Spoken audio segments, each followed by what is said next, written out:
Ita seeraan tajaajilamta seeraan gartee akka diaspora ti gartee waan sila irratti hirmaachuu dandeessu keessatti hirmaataa jechuudha. Beeki diaspora qabaachuun sila qabeenya guddaadha beekadhu. Amma biyya Hindii tanii kuleera qabdu tana diaspora guddisee jechuudha. Diaspora jechuun tokkichimma nama 10 fi yoo dalagaa sirraa baase gartee namni lama nama 20 fi baasaa jechuudha. Haa xiqqaatu jechuudha sigale haa gad xiqqaatu jechuudha. Dantaaf hin deeggaree ati dantaaf deeggartaa jaasan minaa inan nagarnu hin ta'e hay jannataaf hin deeggaraa sila hay bilisummaa wanni barbaannuuf maali ittiin badhaadhuuf himi dantaaf deeggarra dantaa yoo jiraanne maali jecha deeggarra amma wanni salaatee soomanuuf maali dantaa jannata argachuuf jechuudha. Wohuma takka tan dantaan keessa jirre addunyaa tanarratti san dalagu jirtu baleeyyangi dantaa teetiif maarree taate mataa keetiif maarree taate wanni kana jaamu jirtu cufti haqawwee dha'us dantaa hundinuu dantaa fi laazigali kamma qaallichimma 4 kiiloo taa'ee kursii sarraa nama dhorkachuu maali dantaa isaatiif malee sabaaf miti jechuudha. Silaa sabaaf taate gartee akkana saban godhu haasawa keessatti itti dhufaa jechuudha. Saniifu diasporaan ani isinii dhaameetiin jira. Wanni takka tan namni isinii kennu hin jirtu. Tikeeta keessan kana asii fuutanii ilmaan duraa fuutanii tikeeta murattanii pirezidaantii maali kun biyyaa warkaan qabu. Ifiifuu helikooftariin bakka silaa dhaqutti gabbu'ee waraanaaniif marsee helikooftarichi fuudhee Adaamatti deebisa. Saniifu if eeggachaatuma diaspora keenya booda ammaas abbutaatu abiyyi deeggara jettanii asii mana nyaataa keessan ari'uu hin danda'u alla. Gaafachi abiyyi wanta kanatti aartanii dhuftan namni isinitti aara baatan waan na ta'eefin an duraan isinii hima siigale. Namni isinitti aara baatan ana waan ta'eefin an dura isinii hima diaspora kiyya maarreen nu yaame miitirkishoo nam tokko itu biyya san keessa abiyyi irraa kaafe aangoo qabu hin jiru jechuudha. Cufti silkii sii eeggatti. Silkii dawwaleen namicha wanta dooniyaa Oromiyaa irra haate tanatti hima dooniyaan tun fuuteeti Ashaangullitti dakatana itti tanarratti hirtii jechuudha sigalee waa takka namni aangoo qabu hin jiru. Gaafa horiitanichi dhayitanii waa dhabdan an ammoo gaa midhaaniin maallaqa kiyyaan bitadhe sannin na jeequu hin danda'u jechuudha. Mana nyaataa keessa na ari'u kanaa booda isin na jeequu jechuudha. So eegaan hangana diaspora dhaame booda an nama kofalchiisaatu mallaalla wawuma dhugaa siidhaa mala itti gubattu annaa an keessa hin jiru booda sheekka abbutaa sheenaa naan hin boo'in adeero sigalee. Saniifu amma gara sagantaa kiyyaatiin dabraa jechuun sagantaan irra dhufeef arra tokkoffaa dhumaatii ummata keenya kan Wallaggaa immiruu maal jee miidiyaan Oromoo guutuun dabarsu jiru. Waboo komachuu jiranii jechuudha. Irra guddaan namaa waboo maarraan dhorkine gaafa maarree waboo dhorka gaafa Soomalee wallolan waboon maalii wajji loluu turte. Kan daargee wajji loluu turte Soomalee dhooyitee biyyarraa deebisuu turte waboo maaliif kanan goone waboo miitirkishoo wabootti gaafatamummaa eenyuutti kenna waboo riphee lolaa bar waboon ifiifuu waan badeerraa fayyadamti waboon ifiifuu ummata tuttuutee mootummaa kaasuu barbaaddi malee sigale ummata numaatu dhooyitee diinarraa baaftee ummata tasgabbeessitee ammaas akka mootummaan daranuu isarratti tarkaanfii fudhatuuf haala mijjeessitiifi. Yaa obboleessu bilisiqinnaan teenyatuniif uummanni keenya kun akka umma yaada gariin diaspora yoo waboo an ammaa waboo deeggaraa hin jiru ni isin deeggaru an paartii takka illee hin qabu an dhugaa ummataatiin dubbadhaa jechuudha. Wallagga keessa ummata buqqa'e waboommaa biran dhaabbanne waboommaa akkana hin goone waboommaa kana hin goone hay waboof taaskii kafalu jirta wabootummaa si afeeree irricha deemu jirta ameenaa waboo si afeeree irricha deemu mootummaan na afeeree jettee deemu jirtaami. Hay erga mootummaa jira jette mootummaan maarraan dhorkine jechuu qabna naafeetis. Mootummaan tokko kan mootummaa jaamuun dura nageenya lammii isaa mirkaneessuun nageenya lammii biyyattii mirkaneessuun Riphelola khootuuti maal nurraa dhork maan dhorkine jedhanii namni komatu takkaan dhageenye jechuudha. Yoo riphelola sanii wajji wal lola qabaatan san isin ichi fixadha. Dhumaatii ummata keenyaa garuu abadan isinitti hin dhiifnu jechuudha. Namni waboon dheengadda buqqiseen baafne Wallagga keessa Amaaraa irraa Wallagga keessa tarkaanfii fudhachuu jiru kana. Eenyu namni naannoo Amaaraati waboo dha'ee naannoo Amaaraati buqqaatota deebise jee communicationii Oromiyaa himuun turre. Oromiyaa fi Amaarri naannoon Amaaraa walii galtee. Sigale? Oromiyaa fi naannoon Amaaraa walii galtee. Obboleessa OBN irra dhaqaa dubbisame. Communication hayluu addunyaa afaan isaatiin. Nuufi Prezidaantii naannoo Amaaraatii fi Oromiyaa walii galanii buqqaatota Amaaraa deebisu jirra. Oromootii deebisuuf deemanii. Oromoo tokko deebisanii bakka irraa buqqa'e. Walloo gandas irraa buqqaate deebisanii. Ta Amaaraa ammoo makkalaakiyaan ajjabaniiti bakka isiin irraa buqqaate deebisanii jechuudha. Arra warra sanii gartee ummata fixu jiru jechuudha. Ka hidhachiisee leenjisee. Bakka isaan buqqaanii dhaqee baay'ata baasee fi leenjisee. Sigale? Naannoo Amaaraa tan jarri buqqisee hucciise keessaa guuree namni Wallagga deebisee mootummaadhaa jechuudha. Hay waboon gaafas buqqisee maaliif koma? Anuma faamii kaasirra taa'ee marroon Amaara buqqisee genocide godhee kana godhee jee anuma faamii komachuu ture. Eega isaan buqqisanii kutannu waay maaliif deebiftan?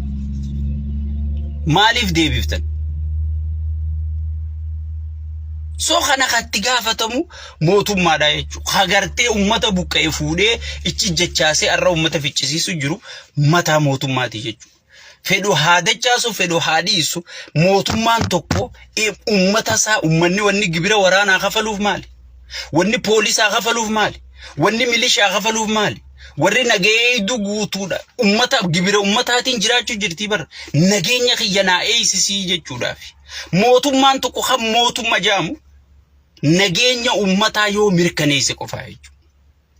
Nageenya ummataa yoo mirkaneesse qofa mootummaa jaamaa jechuudha.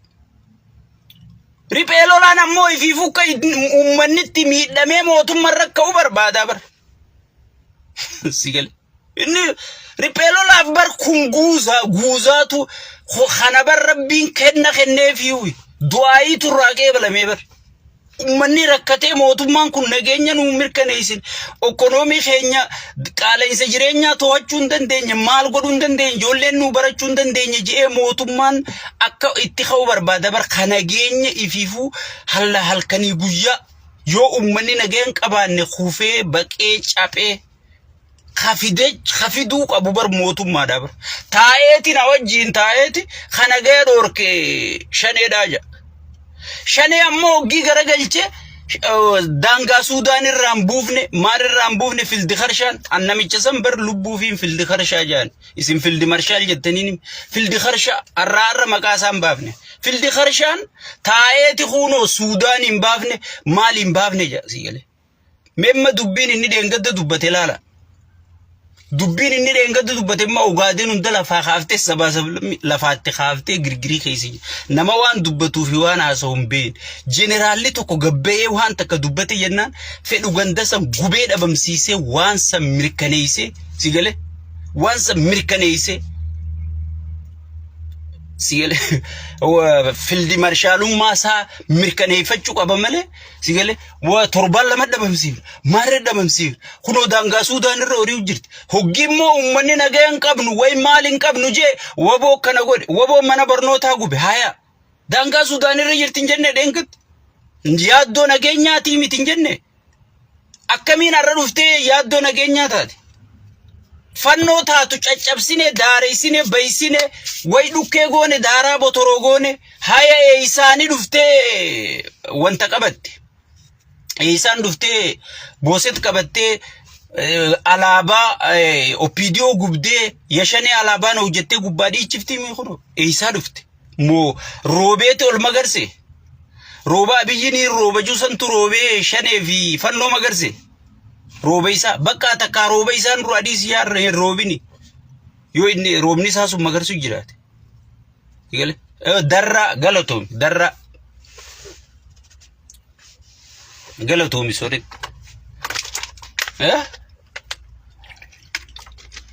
darra ana booseti misa eha darra ana booseti boosetu gijan ana darra jani so salale barbara keeysani kan barra gartee ilma abbaa gadaa biyya bulcha an hundi anarraa eegalii gooticha ilma abbaa gadaa way ka ija gurgudda way ka miila gudda jee gartee an faarsuu ture san sigale bara qaanii bara mililik bara oromoon harqootaan iyyaaneef bara gartee Hayila Sillaasee oromoon harqoota firra keeysee iyyaaneef bara daargoo oromoon harqoota firra keeysee iyyaaneef bara Mallas Zeenaawii harqoota firra keeysee iyyaaneef sigale bala Hayila Maaram kan ija takkaan nu bulche in history nama ija takkaan biyya bulchuutu namicha kanarra biyya bulchee bar rabbi sodaadhu kan ija takkaan nu bulche kan ija lamaanillee nu garre beek qaallichisu bara namichi ija takkaan nu bulchellee ummanni harqootaa firra haayyaane jechu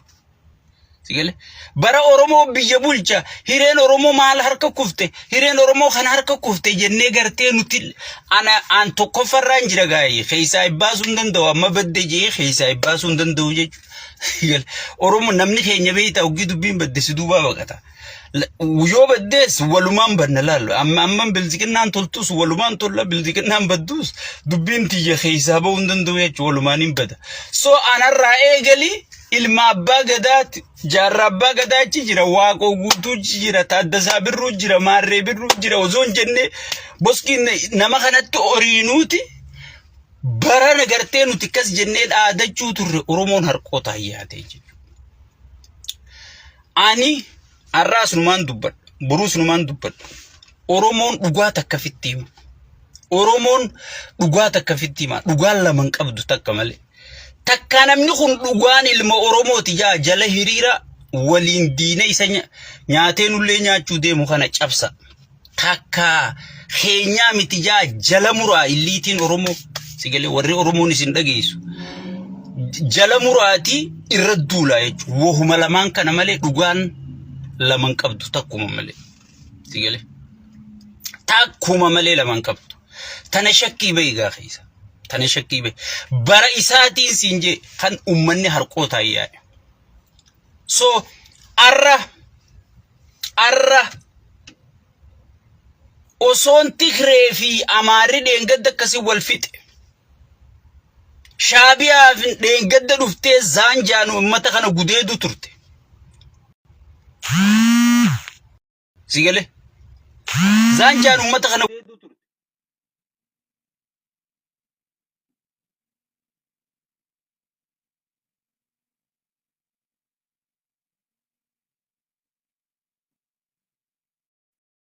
sun hoggiirraa kaate mismaara dhalaa Tigree dhawuu turte sun arra diinni keenya tokko jaaniiti sigale walitti deemu jiranii jechuudha oromoon arrallee hayyoonni oromoo beeytonni oromoo mootummaan oromoo ifiin jettu sigale kaanni hidhan goota akka jaaltaayyee kana hidha buusanii jechuudha warra dura waa arku warra yoo nyaatee quufnaa waa takka kan arkuus hin dubbanne malee warra waa arku hunda firraa yaasee fixe namichi kaanni hidhe kaanni jeese kaanni ari'ee jechuudha bakkuma sadeen tana godhee jechuudha oromoon wanni as deemaa jirtu tun oromo nyaachuu teessi malee jara kana nyaachuun teessu qaallichii fi xayyaaraan fiigee baa hoggi dubbiin jabaatti hoolayyiin tun Ashaangullittiin inni ergu taammatarraa kutan tun yoo rabbi nasiiba tolche muyyaalee miilaan baati jechuudha sigale kan rabbi nasiiba tolche baahaa jechuudha sa'aatii namni kan wal fixu jiru kana wal fixe wal ta'e kana sa'aatii noorzi wal taate as deemu jirtu tana oromoon garuu wal ta'uu dhiisii olola walirratti oofsisu jiranii jechuudha kana ka godhu jiru propaganda kana ka tumu jiru mootummaa mormitoonni propaganda tumee dhiisee humni isaan qaban hin jirtu. Irraachin qaqqabina asin qabina maarree kaafaa abaa hobo maarree kunneen yoo mootummaan chaansii kenneefi koottaa na wajji dalagaa juubaate eessabbaa isaanii dhaqanii dalagamee naayi. Yooni namana kiyya kana ol sinaqee hoggattaa isin geessi keessumachiisuu baate eessa teesse takka ala teessee naanaasoo itti malee ala ta'anii haasa'uun jiranii jechuudha. Ala ta'anii haasa'uun ammoo kaataa qawweetii jechuudha itti jiranii jechuudha. Yoo namni mana keessa jiru abbaan manaa sin afeerre. Oromoo afeeraan jiru Oromoon ifiifuu daranuu gosaan gandaa maaliin kunoo asitti mukoondoo walitti dhiibaa jirti. Sigalee. Kunoo asi biyya wal nyaachisaa jirti. Kunoo asi gosaa gandaan afooshaa jaarrattee maarree miitirkishoo eega jaarame waggaa 2 eega jaarame waggaa 4 miidiyaan taa'ee dubbata. Ana ajaa'ibumaan natti. Ummat dur gosaan jaaramuun nu bira qaaniiti sigalee. Oromoon saba Oromoon Oromummaa isiitiin jaaramnaan gayaa. Sigalee. Kun afooshaa sigalee. Afooshaa akka ganda qabaachuu dandeessaa jechuudha. Iddirisii awwaaltu yoo duute. So saniifu nuti Tigree fi Amaararra waliin finne. Shaabiyaa fi Tigrerra waliin finne. Arra osoon isin dho'isin osoon iccitiin hin jirre wanni namata lama dura dubbadhe. Jarri kun waltaanaan dubbiin badaa. Jara kana wal ta'uu dhoorkii. Namni kam naan jaa uggii hojjetetti nyaayi. Tigree fi Amaarri akkasii wal fixanii moo? Tigree fi Amaarri akkasii wal fixanii akkamiin wal ta'an? Haaya badaboo. Amaara Shaabiyaa fi Tigreen akkasii wal fixanii akkamiin wal ta'an? Haaya kunoo gaamma wal ta'an idda dhoorki. Haaya amma wal ta'an idda dhoorki. Namichi immoo taabiyyi nagaya barbaadaa yoo hayyoonni Oromootii fi manguddoon Oromootii fi kun hundi qabanii dirqiidhaan naga buusa namichi dhiini namaa mataa garagalchee jiran dhugaan ziima. Nageenyi inni barbaadu tokko hin jirtu kanaafoota. Isaa fi Nyaatanyahu namichi Israa'el. Wali bu'insarraa jiraatan. Wali bu'insi dhabamnaan aangoon isaanii guyyaas dhaabbatti jechuudha. Ummanni keenya waan ta'u wallaalee waraqaa faa isa barreesse. Waraqaa marroo barreesse. Waraqaa shimallis barreesse jechuudha. Ummanni shawaa bakkan taayyeen bakka bu'e. Ummanni ni nam bakka bu'e akkana ta'u jira. Ummanni ni nam bakka bu'e dhumu jira. Ummanni ni nam bakka bu'e buqqa'u jira jechuufi fuudhanii hidhan. Lolli nu gahaa. Dadhabne waboon nuti moonun jirtu. Ripelola jechuun qaanqee uggii dhooyte ganaa fura keessa facaati ichiin qabatte asiin qabatte. Sigale. Abaa'oo ripelolaan warri ripelolaan loluu beeku akka wayyaanee sunuu dhabamsiisuu dadhabee jechuudha. Opiidiyoo gartee durriyyee wayyaaneen gartee barandaa jalaa qaqqabdee guurtee booji'amtoota. Sigale. Booji'amtoota wayyaaneen gartee barandaa jalaa guurtee fiddee Oromoon abaa'oodhaan dhabamsiisuudhaaf Oromoon sossobuudhaaf aangorra keessa dhiisi TPLF ma'aanaa riphelolaa beeku.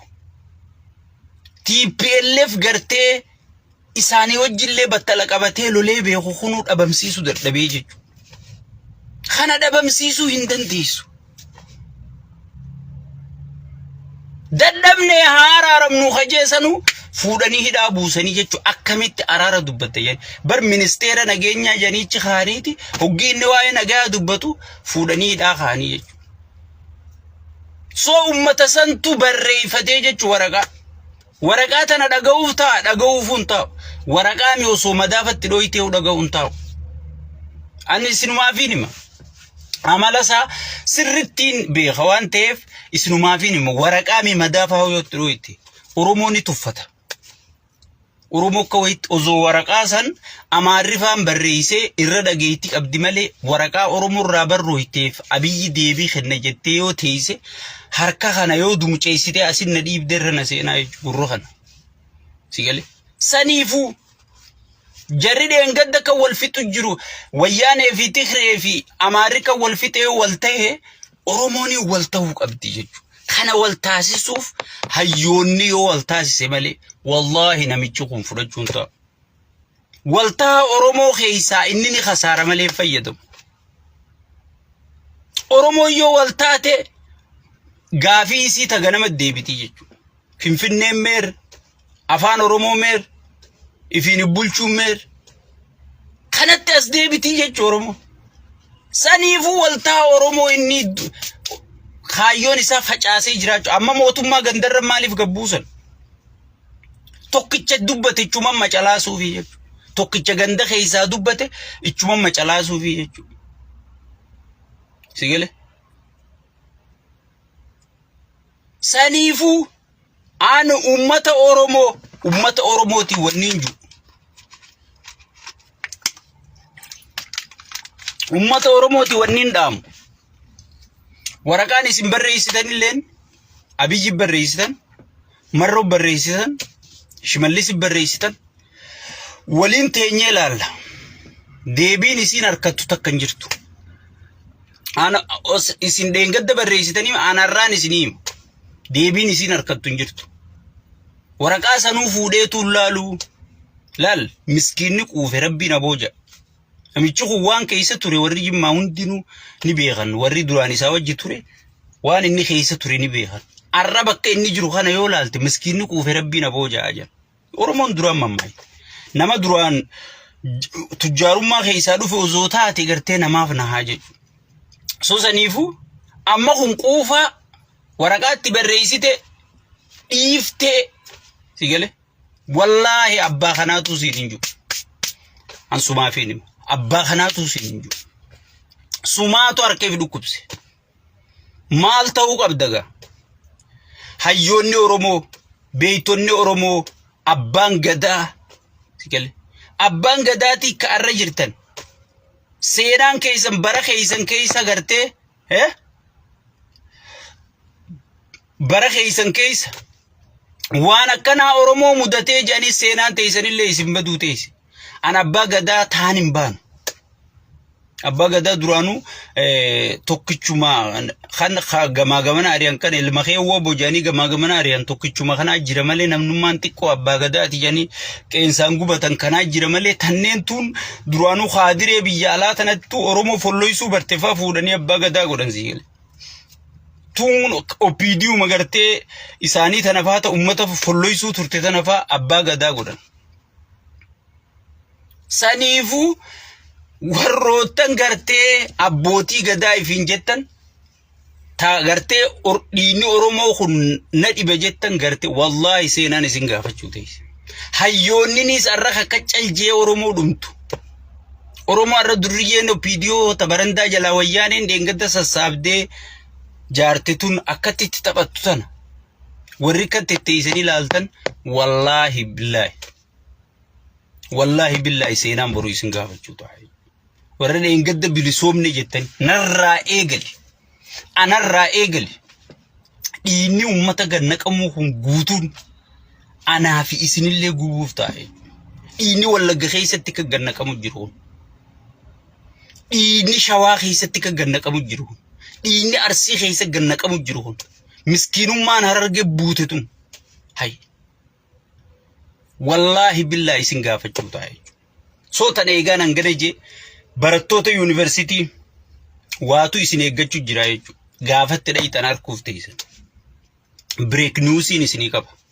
Barattoonni yuunivarsiitiin isin yaamu jirtan. Tokkoon keessa waraana leenji'uu qabdanii. Baatii takkaaf yoo xiqqaate baatii takkaaf baatii lama hedduu. Waraana namni leenji'uu hin deemne waraana namni leenjiin yuunivarsiitiin seenu jedhanii murteessanii jiranii jechuudha. Isini gabbaasuu ta'anii jechuudha. Biitti deemtee maal ta'uu deemtu Nuurzi Kuuriyaa ta'uu deemti jechuudha. Namni qawwee dha'uu hin beekne namni gartee wanti hin tahin amma Nuurzi Kuuriyaa high school seenuu hin dandeessu.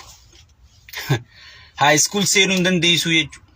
Yoo qawwee dha'uu hin beekne yoo waraana hin tahin seenuu hin dandeessu. Bakka biyyattiin akkas ta'uuf deemti jechuudha. Amma barattoota yuunivarsiitii gaafa dhayitan harkuuf teessa waan anarra isinii dhaametan. Barattoonni yuunivarsiitii. Saniifuu barattoota yuunivarsiitii tanaa isin eeggachuu jira jechuudha. Gullaak rabbi isin haa gargaaru. Namni hundi boodarra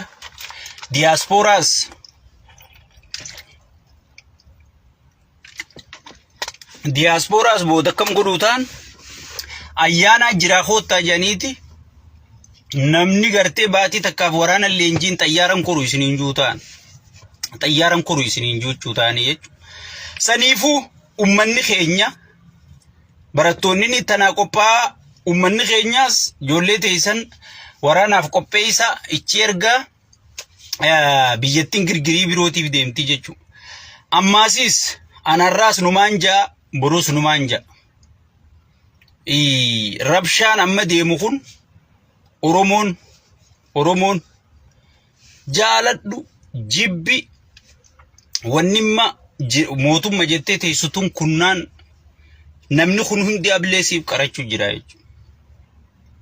Ummanni Oromoo wanni kun yoo kuttellee akkaataa siidawaa qabdutti ka kuttu irra dalagi.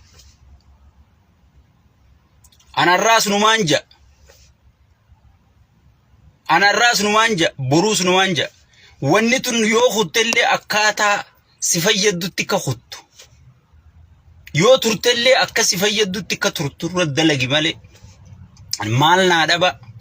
Wallaahi waraabeysi dillika wal jaaru jiru kun. Amma laa mootummaa tana itti marsanii jiranii jechuudha. Masriin amma Eeltiraan dhufte. Arra isa jiran South Sudan jiranii jechuudha. South Sudan already waraana naquu yaan. TPLF fi Shaabiyaa fi fannoo warra dheengadda akkasii wal fixe san wal taasiftee jirti jechuudha. Kana keessa Oromoon hin affeeramne beekadhu. Riphelolummaan keenya sun hin affeeramne beekadhu. Kana keessa waboo affeeranii Masrii waboo affeerte Eeltiraa waboo affeerte Soomalee qofaa waboo affeeree jechuudha. Nam tokko waboon affeera. Isaan hundi tokko nuun jechuu jiranii jechuudha.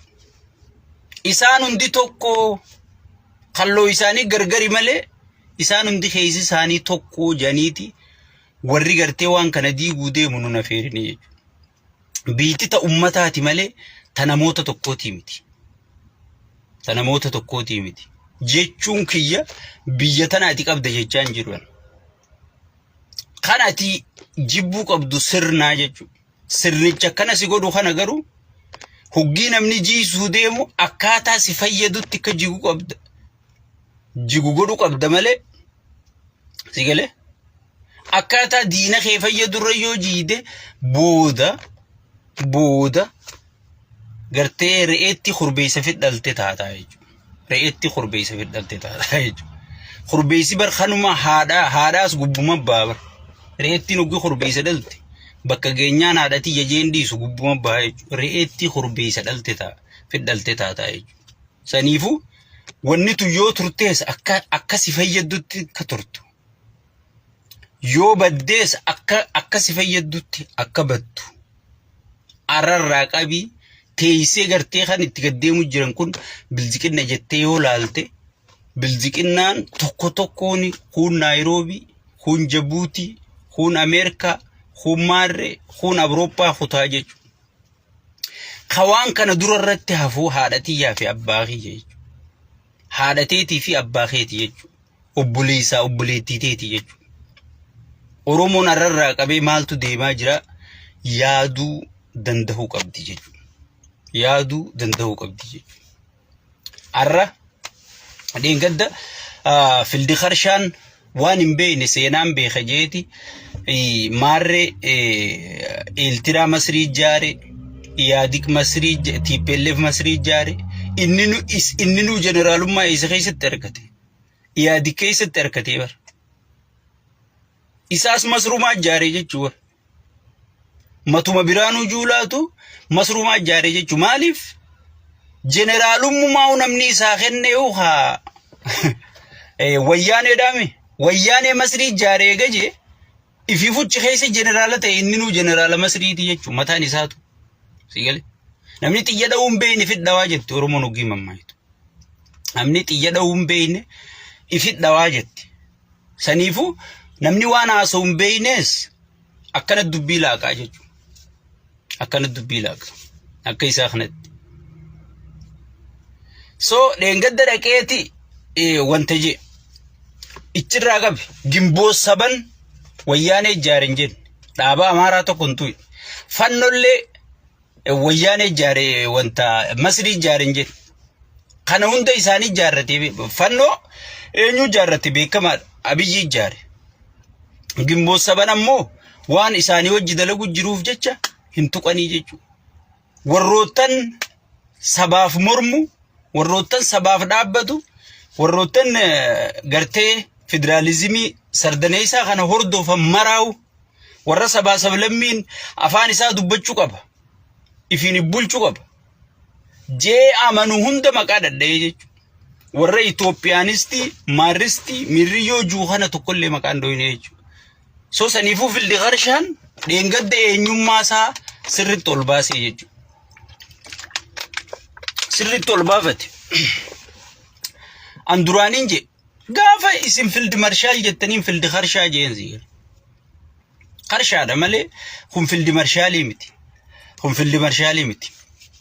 Saniifuu Oromootiyya awwanniin isiniin juu wanni isin dhaamman. Wanni isin eeydan takkalleen waan bu'aa qabaatii miti.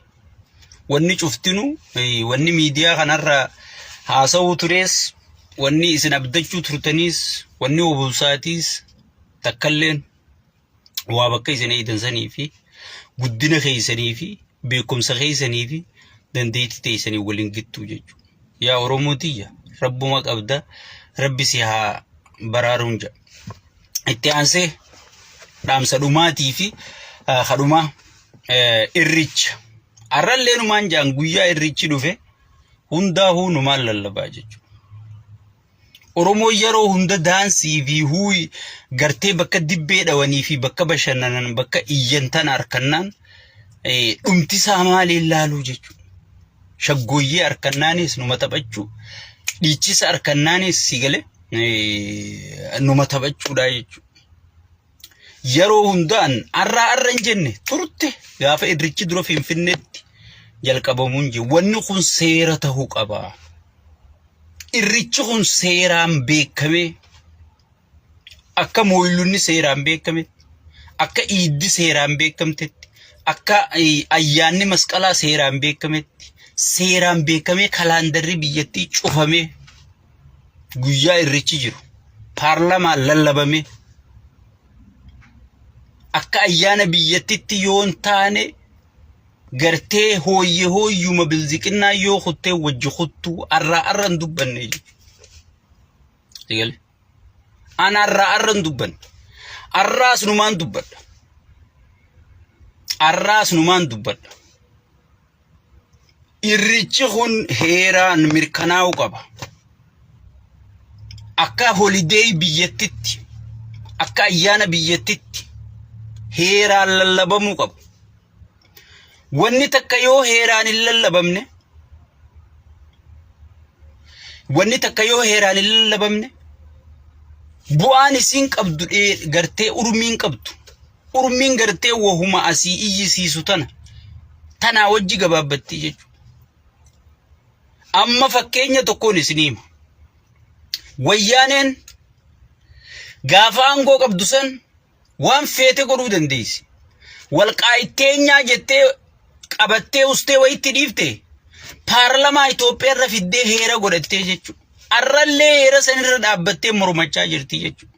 Osoo gaafas humna qabdu sani fayyadamtee walqaa'itteenya jettee tumustee amaarachii guuysitee ustee taa'uu turte si galee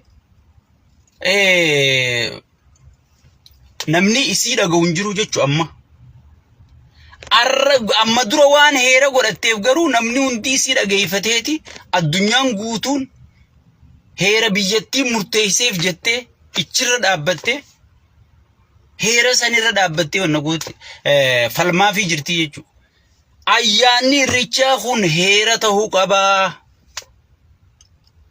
eegaa ayyaanni irreechaa akkatti isin bira jaalatamee mootummaan biyya hunda diyaaspooraa hoottaa maarree hoottaa jettee kan nama hunda afeerte ayyaanni irreechaa kun ayyaana ummataa eega tahe abbootiin gadaatiis waajjirri aadaaf turizimii oromiyaatiis ibinan ka federaalalleen sigale waan kana itti yaade yoonii fi gartee waan kana kabiyyaan goone goohuma gartee biljiqinnaa yoo kutte wajji kutu biljiqinnaa yoo turte wajji turu taheeti hafa ayyaanni ummataa guddaan kun seenaan ummataa guddaan kun akkasitti hafa jeetiin amanaa arrallee numaan iyya borullee numaan iyya waan kana gartee ayyaana biyyattii godhuudhaaf heeraan laba paarlamaan lallaba wanta godhaan jaa irra deebuudhaan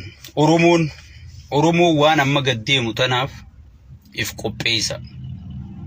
qopheessa wobolleen waraana yoo dubbiin jabaatte maaltu dhufaa waan hin beekneef waraana hanga miliyoona 2 lafalle injifatte sigale dubbiin jajjabduudha. Dubbiin jajjabdu ekonomiin gaccabaa jirti. Namni waan nyaatu dhabaa jira. Jireenyi qaalawaa jira. Xiqqoo booda namni wal nyaachuu ta'a jechuudha. Sigale. Mindaa 10,000 20,000 40 yoo fuute laaqana guyya lamaa siin ga'u jechuudha. Namni waan nyaatu dhabe wal nyaataa jechuudha. Saniifuu waraana leenjifadhaa if leenjisaa qophaawaa nama qophaaweetu gartee waan dhufurra keessatti illee hirmaata. Waan dhufullee hoogganuu danda'a. Sigale. Waan dhufullee gartee akkaataa isaa taatutti. Akkaataa saba isaatii taatutti. Akkaataa sirna mataa ifiitu ijaarrachuuf jabaa ta'uu qabda bara. Sigale. Sirna mataa ifii ijaarrachuuf nama jabaa ta'uu qabda. Waraana lafellee injifachuu qabda. Oromoon dhumaa jirtu tanaaf sagalee ta'a. Warri aktivistiitis miidiyaan Oromootis miidiyaan Oromootis baramma miidiyaan Oromootis cinaadhaan mootummaa kadhachuu jira. Hin sodaatinaa mootummaa deeggaruunis rakkoon qabdu. Garuu mootummaan tun akkaataa ati deeggartu ta'uu qabdi jechuudha. Ha deeggaramu ta'uu qaba malee. Nuu qaceeli jechaa jirraani malee mee Oromummaa takka ta'a biyyiin badi jettu. Ta bilziqinnaan badi jettu as kennu. Nuu qaceelaa. Walnuutaha araara nuu buusaa ilaa filaamee walnuu dhagayaa jechuun maal jechuudha? Isin hundi keenya jechuu bara. Maanaan ayatoota kana. Atis keenya, kuunis keenya. Isin hundinuu keenya walnuutaha jechaanii jirti malee Oromoon atis badi, atis kana ta'e jechaanii jirtu hin jirtu jechuudha. Oromoon amma gaafa wayyaanee san daawun wayyaaneen deemuu qabdi sirnisi biyya siggaluu qabdi maarree ta'uu qabdi jetti. Amma mee Oromoo guutuu laale. Araarri buu qabaa nu araaramaa ka jettu laale. Akkas jechuun maal jechuu? Sigale. Walnuutaa jechuudha jechuudha. Isin hundi keenya harreetti deemtan hin jirtu. Ajaa'ijanii madaa'ijanii quba fiifirraa muranii. Rakkoon qabuu isin hundi walnuutaa jechaa jirti. Soo Oromoo tiyyaa. Akka waltahan daranuu dhiibbaa godha. Araarri eegale sun akkatti fufu. Araarri Zanzibaaritti eegale sun akkatti fufu. Hidhamaan siyaasaa Taayyee Danda'aatiin hangafee kan nuti hin beeknu hundi akka hidhaa bahu. Sigale. Taayyee Danda'aa gadhiisu qabdi mootummaan. Sigale. Gadhiisu qabdi jechuudha. Haqa nama kanaa hundaa tokkatti kursii teessi jala rooraasaa jira jechuudha. Warra si wajji laffe warra si wajji gartee ciniinnatee sirna kana gadhaabe kana hunda hidhaaniitee kaan ajjeeftee kaan biyya ariitee itti fufsiisuu hin dandeessuu. Saani tokko gartee dheedee citaan fixu jette Oromoo. Yaanni paartii takkaatis biyya jaaree biyya ceesisuu hin danda'u. Yaanni waboo dhufu qaba. Daawit Ibsaa dhufu qaba. Mararaa Guddinaa dhufu qaba. Shimallis dhufu qaba. Taayyee dhufu qaba. ka abiyyi dhufu qaba, ka sheekka abbutallee dhufu qaba, ka ummata hayyoota bebbeekamaa hundinuu dhufee yaada bar hancuftii galaanaati maaliif jette Oromoon?